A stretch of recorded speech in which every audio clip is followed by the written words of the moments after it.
5 signes que tu es l'esclave de ton mental. Tu as l'impression d'être piégé dans tes pensées.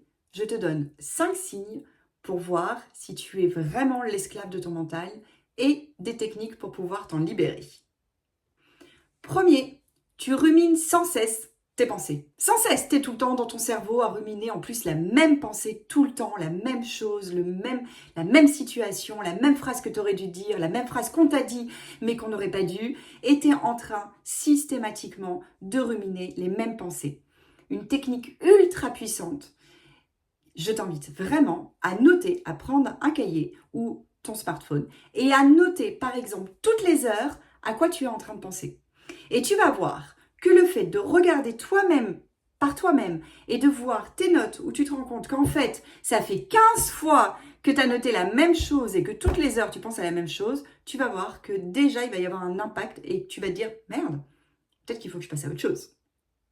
Deuxième signe, tu crois tout ce que te dit ton mental, même le négatif, et tu remets absolument rien en cause, rien en question. Stratégie, remets en cause tes pensées. Tout dans la vie est une question de perception.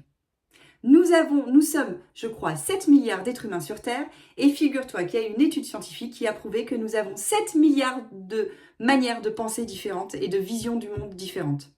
Nous avons tous une perception des choses qui est différente. Donc, quand tu penses et crois savoir quelque chose, remets en cause systématiquement.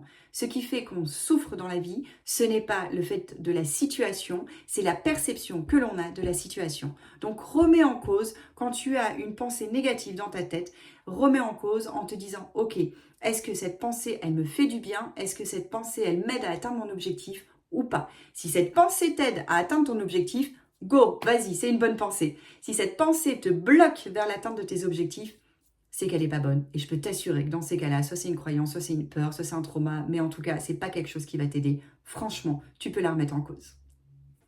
Troisième, tu te laisses envahir complètement par tes émotions sans même comprendre les messages.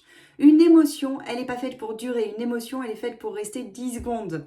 Une émotion, c'est quelque chose que tu dois vivre pleinement, te laisser pleinement envahir par l'émotion pour après t'en libérer et lui demander ton message. Une émotion, c'est un signal électrique qui passe dans ton corps et qui est en train de te dire « Attention, attention, attention, il y a un problème, warning, warning, warning ». Regarde. Donc, quand tu te laisses submerger par une émotion, la première chose à faire, c'est déjà accepte de la vivre. Tu vas voir que rien que le fait de l'accepter, rien que le fait de la vivre pleinement, ça va permettre de s'en libérer. Et la deuxième chose de stratégie là, c'est demande-lui ce qu'elle a à te dire comme message. Pourquoi elle est là? La colère, elle est forcément là pour nous aider à passer à l'action sur quelque chose. La tristesse, elle est des fois là pour nous dire que notre vie n'est pas en adéquation avec nos valeurs profondes. La honte, la culpabilité, toutes ces émotions-là, et je ferai, si ça t'intéresse d'ailleurs, une vidéo spéciale pour chaque émotion. Dis-le moi en commentaire si ça t'intéresse. Mais en tout cas, chaque émotion a un message à te faire passer. 3. Tu te focalises sur ce que tu n'as pas et tu ne regardes pas du tout ce que tu as. Il y a des études scientifiques qui ont prouvé que la gratitude était l'ingrédient secret du bonheur. Même Harvard a fait des études scientifiques là-dessus avec les étudiants et sont arrivés à la conclusion que ce qui nous mène au bonheur, c'est la gratitude. Et qu'est-ce que c'est la gratitude? C'est se satisfaire de ce que l'on a, être heureux et remercier pour ce que l'on a. Si tu es tout le temps dans une énergie de manque, forcément, tu ne seras pas heureux et en plus, l'univers va t'envoyer du manque. Il va t'envoyer ce que tu demandes et ce que tu appelles. Donc, remercie, sois dans la gratitude, sois heureuse, heureux de ce que tu as, tout en voulant plus. C'est pas un souci d'avoir des objectifs, bien au contraire, et je ferai des vidéos là-dessus, mais sois heureuse de ce que tu as, contente-toi de ce que tu as, demande plus, mais tu vas voir que la gratitude, déjà, ça va te permettre de continuer à avoir ce que tu as, d'être heureux d'avoir ce que tu as et de trouver la sérénité et la paix intérieure. 5. Tu es paralysé par la peur du futur. Si tu es paralysé par la peur du futur, c'est que tu es l'esclave total de ton mental. C'est lui qui a pris le lead. Le passé n'existe plus, le futur n'existe pas encore. Seul compte le moment présent. Et d'ailleurs, ça s'appelle présent. Et si ça s'appelle présent, c'est que c'est un cadeau. Stratégie, Recentre-toi sur ce que tu peux contrôler. Pose-toi toujours la question, est-ce que c'est en mon pouvoir ou pas? Est-ce que je peux contrôler ou pas? Est-ce que j'ai une action dessus ou pas?